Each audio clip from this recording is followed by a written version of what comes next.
John Gordon with that incredible lead line gives it all the opportunity for Tony Morgan to chase as John Gordon, though, throws it away and goes for the evasive run, shallows up the angle, avoids the clipping points, trying to drive away from Tony Morgan. Judges won't want to see that. They want to see a replica of what he did in qualifying. Yeah, so he's making some distance there, certainly into that final section, but he's pulling it back together. Can he tuck it in on the door? So he's clawing it back, but I'm just not sure, Ian, whether he's done enough. Yeah, no, Tony Morgan throws everything in the kitchen sink at it to try and get back into the fight, but unfortunately for Tony Morgan, it looks like he left it too late to get into the fight.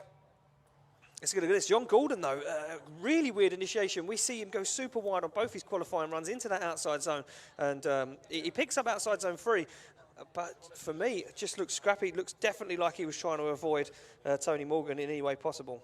Yeah, there was sort of a night and day there, really, with the lines that both drivers were taking. But, you know, Tony Morgan, he tried to claw it back at the end. I'm not confident that he's done enough there. It's going to go down to this second battle. It certainly is. They're making their way back up to the start line now, just as our replay finishes. Perfectly timed, Marty. Perfectly timed for them getting back to the start line. Well, there we go. They're back on the start line, ready to go. Morgan now to lead in John Gordon. John Gordon, what's he got to do? I mean, he's got to go on the door. He's got to gain that proximity. He's got to stay there. Tony Morgan, not a bad lead line. He's got to trust him right now. 2 S13s. Gordon leaves it way too late to initiate.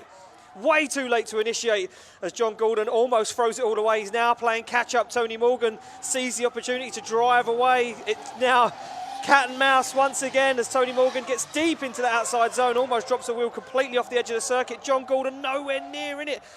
Desperate to gain some proximity as John Gordon shallows up the angle. You can see hardly any tyre smoke. Oh, and he drops the wheel again. Too wide goes John Gordon as John Gordon just thrown away the perfect weekend.